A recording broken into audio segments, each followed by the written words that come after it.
And before starting my presentation, I want to tell you that today I'm going to break an important rule. And I want to ask you if you know what's the rule of a live demo. Do you know? Never do a live demo. I am the CEO of Databus Pro, a company from Timișoara. We provide cloud services for other companies. We like to work mainly with startups, to be with them from the beginning, to analyze the requirements and to grow together. And today I'm gonna talk about OpenNebula and SaltStack. Does anybody of you ever heard of SaltStack? Okay, cool. Have you ever used it in production? Okay. But before I start my presentation, I want to do some black magic behind the scenes about my demo. And until the end of the presentation, we all know what am I doing here. Okay.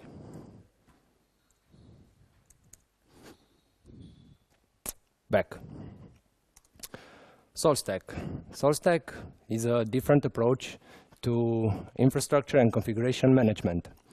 SaltStack thinks that its vision is really simple. It provides a building block for our infrastructure, and it thinks that offering a crypted communication bus between a lot of systems opens up new capabilities. It also is a transport control system, and its features are based on its backbone, which is a remote execution system. The remote execution system is able to communicate rapidly, asynchronous, with a lot of nodes from a central point, which is the master. But before we dive into SaltStack and what SaltStack is all about, as any kind of respectable open source project, SaltStack stands on the shoulder of the giants, and it leverages Python, 0MQ, message pack, and M2 crypto to provide its functions. The architecture of SaltStack is really, really simple. You have a master, or you can have multi-masters from .16, communicating with a large number of minions or a small number of minions, depending on your infrastructure, over a 0MQ crypted bus communication. Does anybody know what 0MQ is? Okay, so almost anybody. AMQP, RabbitMQ, 0MQ is like RabbitMQ. The remote execution engine from SaltStack. After you connect your minions to the master, you can shoot functions at the minions and receive responses. For example, this function test pings the minions. The communication is done over 0MQ crypted bus, and the response comes back from the minion. This is how it looks like in the command line. The first thing we have to know about SaltStack is that the minions have some immutable properties. When the minion starts, it collects a lot of information, immutable information about it, called the grains. The grains of a minion, of this minion. This minion is a CentOS machine, codename final, family Red Hat, number of CPUs, GPUs, node name, memory, and all of that stuff. This is only a part. As you can see, I've just put 3 points so I don't make a long list. There are a lot of other information that the minion gives you. Another thing that we can do with our minion is to tag it. To tag it, like to give it a role. For example, grain set val role OpenNebula frontend. On this host named Salt, I've put a grain role OpenNebula frontend. We are going to use this role in our configuration management in the next few slides, so you'll see why we've done this and how easy it is to use it. Now that we know about grains, we can talk a little bit about how do you target your minions. If you want to talk only to a subset of minions, for example, you can target it with globbing. If you want to talk with all your web servers, you just web * test ping or whatever function you want to run. You can do it via regular expressions, salt minus E, web1, production, or development test ping, via lists, where we pass a list of minions, and via grains, where based on a grain, we target the minion and tell him to do something for us or to respond to this test ping function. The command I've ran earlier is about my demo, and my demo is a cloud built from 3 machines, an NFS server, a front end. The front end, the OpenNebula front end is also the salt master, and 2 nodes. The front end is also a node, and the node 01 machine. The networks, as OpenNebula recommends on its documentation, we have a services network that connects the machines, so OpenNebula can talk with the nodes and SaltStack with its minions. And we have a private virtual network for our machines that we are going to boot up on top of this cloud. Okay, let's see how can we configure these minions. Until now, we just talked about the remote execution engine on which we can talk with the minions, and now we are going to talk about how do we send and push configurations to our targets. The state system is the configuration management component. Whenever you install a Salt system, you have this component available at your disposal without any further configuration. It is a very powerful, fast and lightweight system, as you'll see in the next few slides. For example, let's install the OpenNebula server using SaltStack, using a state. This state is purely a file in which you use YAML to represent the state in which you want your minion to be. For example, OpenNebula packaged installed, OpenNebula service running, require package OpenNebula server. As you can see, this representation of data in YAML, it's really simple, and if you read it, for example, compare it to Puppet manifest, and you can see here, you can really understand really fast what happens behind the scenes. Let's dive a little bit and talk about the anatomy of a state. It's really important, and it will help you keep in mind that it's all just data that you transport from the master to the minion, and the minion executes parses the file and executes the functions that it finds there. The first is the ID declaration. It's the idea of the declaration that can be used in other states to include it, to require it, and stuff like that. The state declaration, OpenNebula SaltStack has like a lot of states. You can search them online in their documents.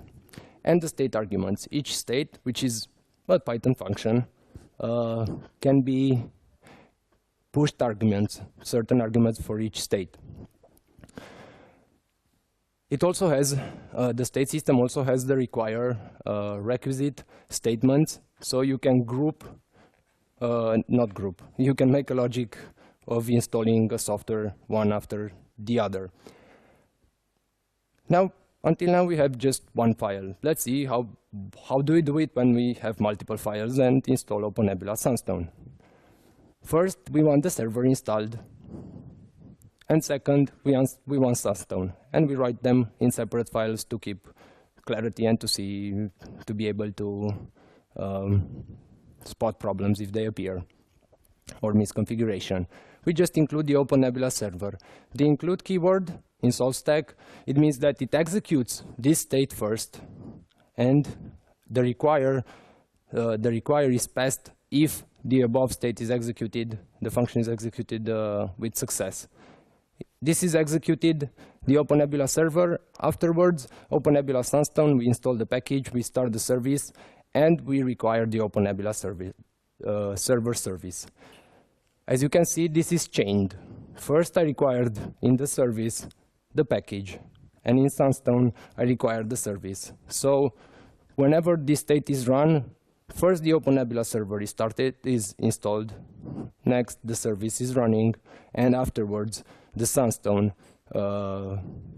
server service package is installed, and the service is running after package is installed. Let's see what happens behind the scenes with this state execution. Whenever we call the minion to execute something, for example, OpenNebula server, salt tells the minion, based on the target, hey minion, you execute this function. The minion comes back, takes the file, OpenNebula server, parses and executes it, and responds to the master to see if there were problems or if the execution was successfully. Now, it's not fun to run states one state after another. Like, we should have a lot of states that we want to run all on a minion. Here, it comes in the high state layer of SolStack. The high state is a special file named top file where you target your minions. You say that on the front end, I want to run this state and this state. The targeting can be made, as we talked earlier, via lists, grains, and regular expression. Now you wonder, what's base here? Base is the environment. SolStack also has environments. You can put your files in different directories. For example, the production environment has a directory. The development environment has another directory. You configure the master to tell them where these environments are, and the minions, based on the targeting we do in the top SLS file, and the environment, take the correct files. This is how we do it. We just develop on the development branch in Git, put the files in directory on the server, and the production is in another directory. There's a huge advantage in SolStack that it's all just about data, as we've talked before, because it doesn't need to be represented in YAML. We can represent it in everything we want, as long as we pass Salt a render module. So it can render the data and transform it in functions that needs to be run on the minion. This system is modular. You can create a new render module, put it in SolStack, and you have it, and you can write your state files in any kind of language or represent them as you like. The default renderer in SolStack is Jinja 2. Does anybody heard of Jinja templating? Yeah, cool. I thought of giving you an example with libvirt. You know, libvirt is called in CentOS libvirt, and in Debian is called libvirt bin. So if you want a state that installs libvirt on CentOS and Debian, this will do it. Package install. If grains OS equals Debian. When I showed you grains, I told you that we are going to use them in the future. This is how you access the grains. So this file, when it goes on a CentOS machine, is going to install this package, and when it's run on a Debian machine, it's going to install the other package. What happens behind the scenes is that the same thing as before, just before parsing and executing it. In step 2, the render kicks in, renders the file, and passes the rendered file to the Salt minion, which executes the functions that it finds there. Another interface in SolStack is the piler interface. This is one of the most important interfaces in SolStack because you can store highly sensitive data. Based on the targeting that we've talked before, piler data only goes to minions, to the minions that they are supposed to have access to that data. For example, MySQL passwords only go to MySQL servers. And you can also store variables or any kind of arbitrary data and access it from within the states. I'm going to show you an example with the OneAdmin password. The OneAdmin password is stored in an OpenNebula dictionary under OneAdmin password. The secure password, please, not this one, another. And then we access it from within our state file with this command, with piler. Piler, OpenNebula, OneAdmin password. This braces tells the renderer that what follows is Jinja. And it goes in the piler, takes the password, replaces it there, and executes the command oneuser password and changes the password for the user OneAdmin from OpenNebula. OpenNebula node, the node communication, as you might know, is top secret. It's via SSH. So whenever I want to monitor a node, or whenever OpenNebula monitors a node or starts a VM on another node, connects via SSH to that node and sends him a command to execute it, and it receives an answer. What do we need for this is a passwordless SSH communication, and we also need to distribute the public key to the nodes. In case we want live migration, we also need to distribute the private key to the nodes, so the nodes can connect to each other and move the machines back and forward. Why I'm telling you this? Because I'm going to show you the next interface, or the next feature the SaltStack has. It's mainly a database called the mine. In the mine, you can store any kind of data you want from your infrastructure. Basically, you send to the mine this function, one-admin public key put. This function goes, takes the public key and puts it in the mine. The mine is located on the master. The minion says mine get. This is a dictionary, just like in Piler. The name here is the name of the minion. One-admin public key is the name of the key that holds the key. And there's the SSH key. The minion gets the key and puts it in authorized keys to be able to connect. I'm just going to show you how to use mining states, which is really simple. One-admin SSH authentication. As you can see, this is another state SaltStack has. This SSH authentication makes sure that a certain key is present in a certain user's authorized keys. So with this, I'm just getting from the mine the dictionary, under the dictionary front end, the one-admin public key get. The second one is the function. The function returns only the public key without the key. So you just push it, the key, and the key goes into your authorized keys file. Another useful system that SaltStack has is the peer communication system. Peer communication means that the minions can communicate with each other, but the minions won't communicate with each other directly. They'll communicate through the master. So the master will be a broker between two minions that need to discuss. Why do we need this? And what does the tremendous benefit that this feature brings is that we can get live data from the minions. For example, if we want from a minion the IP address from the first Ethernet interface, we can get it via this subsystem. What I want to tell you and to warn you about is that when you enable this system, be sure that you make an access list. The Salt documentation will show you how, because if you open all peer communication and not restricted to certain functions, if somebody gets root on a Salt minion, it has root on all the minions, and you don't want this. Neither do I.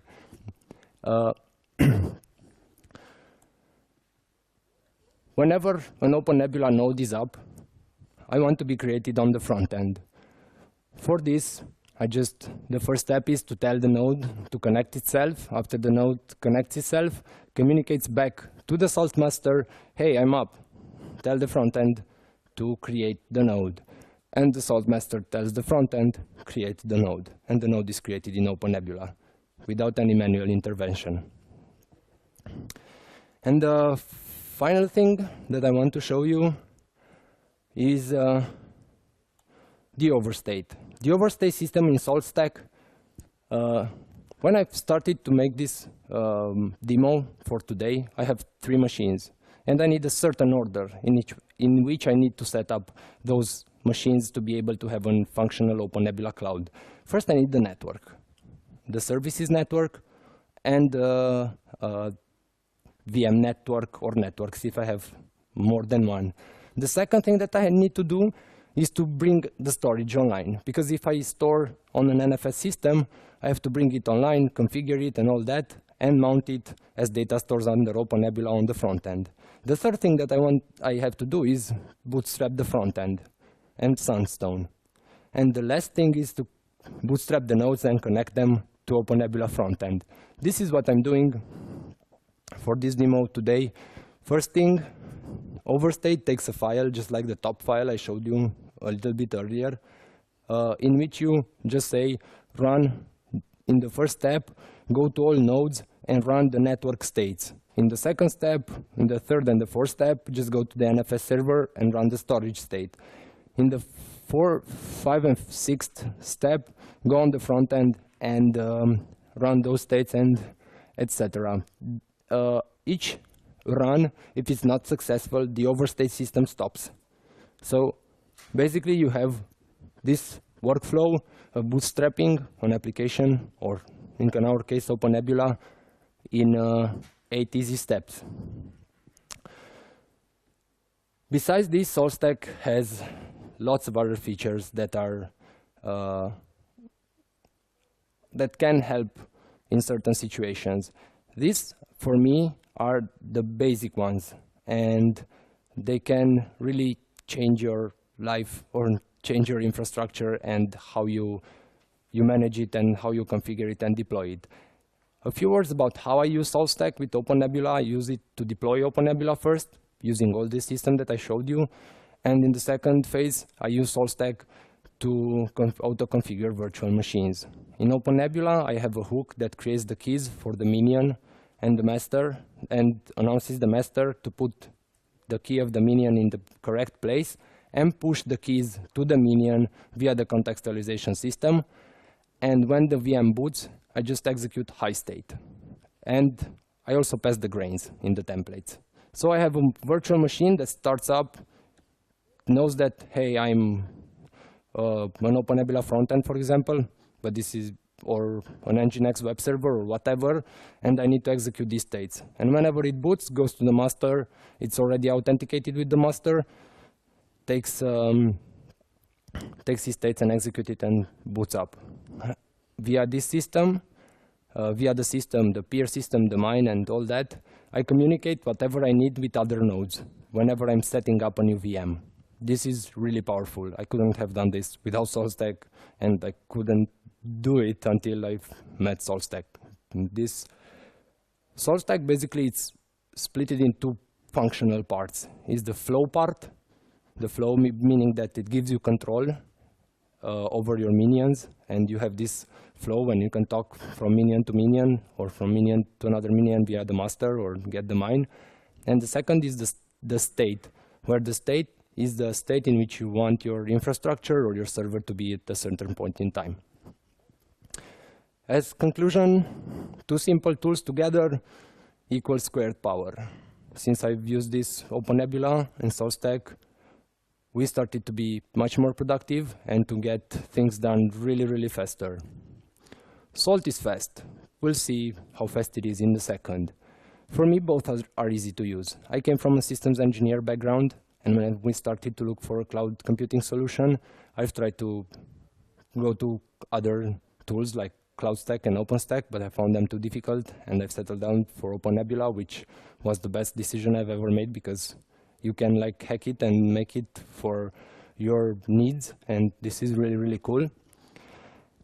And another thing that I've noticed using SolStack is that you take SolStack and you use it for a small part of your needs, and after a couple of months you see that, hey, come on, I can't live without it, and it can morph in whatever situation you have. We use SolStack to deploy LXC containers, to deploy web applications, to deploy infrastructures. We use it for everything, and it works. Questions?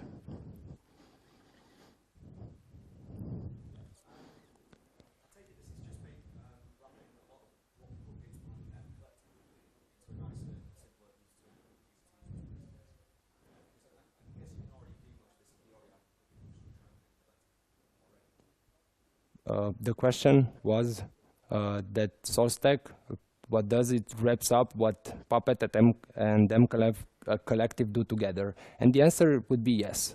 This is what it does, but it does much more. And the fact that you have all integrated and that you can extend it really easily, it's an advantage. And another thing, and another big difference between them is that Puppet is in Ruby and Salt is in Python. So this depends on the skills you have and depends on your capability to acquire new skills in short time. But I found Python to be much more easier to learn than Ruby.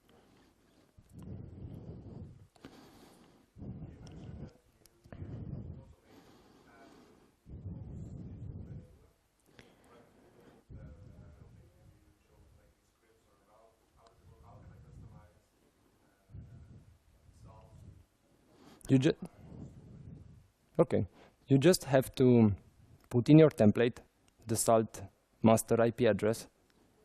You put the salt roles, the grains that you want your minion to have, and you modify the context scripts, or you make a new script. Oh, for the host. For the host, you just bootstrap the host. You install salt minion, connect it to the master, and from the master you say you have this role, this role, this role, this role, and afterwards you say just take the states and execute. This is how you can do it.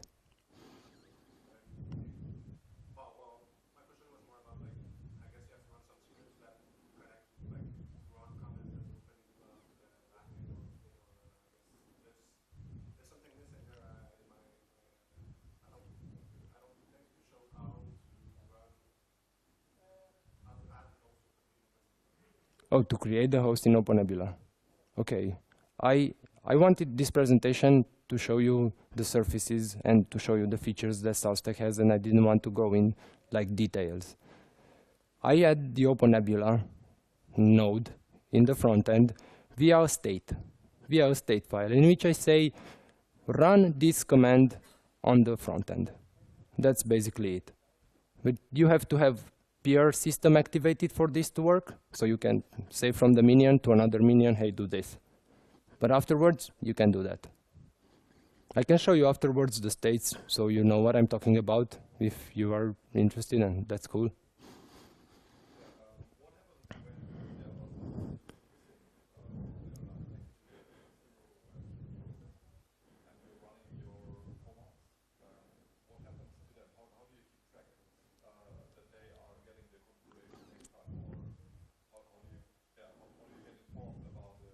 Okay. You get informed like this whenever you run some states. I'm sorry you cannot see it, but yeah, cool. Thank you. This is the output of a state. For example, look, state sysctl name net IP version 4 IP forward function present result true comment updated value. This is when you run it interactively if you want, when you run state by state or when you run high state and you're on a terminal. If you run it automatically from cron, for example, or from the system SaltStack has inside to schedule functions, you have another Salt interface called the returner. The returner can return data to another system, and we use Sentry. We just take all this and send it to Sentry via the returner whenever a high state is run. And from Sentry, we manage it with emails and stuff. Welcome. Okay. What are the requirements for the minions? The requirements for the minions? So you need to install the minion software on the minion nodes. Yeah. Is it just a single RPM or Debian package, or does it require some Python environment or whatever? Okay. The guys from SaltStack package SaltStack for CentOS, SUSE, and Debian, and Ubuntu. So you have the packages in the repositories, just apt-get install them. You need the 0MQ libraries and some other Python libraries that SaltStack use internally. Okay, and the minion is a process that constantly is running, or? Yeah, it's a process, it's an agent. Okay, and it's listening to some TCP port or whatever. Yeah, this is connects to the master on a certain point, or on a certain TCP port. 0MQ opens up 2 ports. And how I've read about the security. It is some kind of self-made security that SaltStack uses to communicate between the master and the minions. Yeah, Why don't they use well-tested stacks like SSL or something like that? That I do not know. You'd have to ask the developers. But I know they use M2 crypto, and from .17 they are starting to implement a modular transport system, and the first transport system is SSH. they are going to transport over SSH, not over that library. And that's a good news for everybody who's interested in security and the community, because this question was raised on the mailing list long time ago. Okay, so just switch to one admin.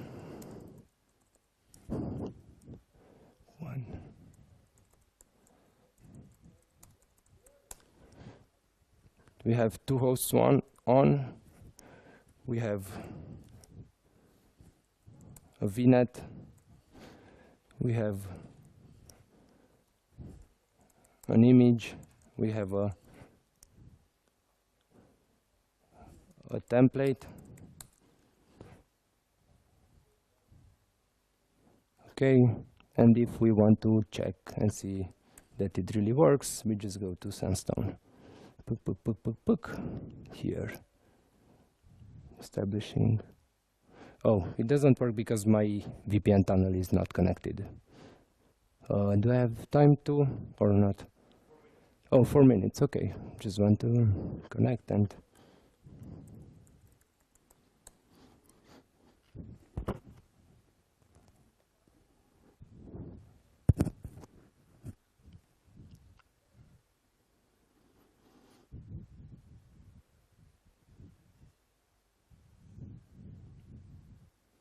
Yeah, it takes a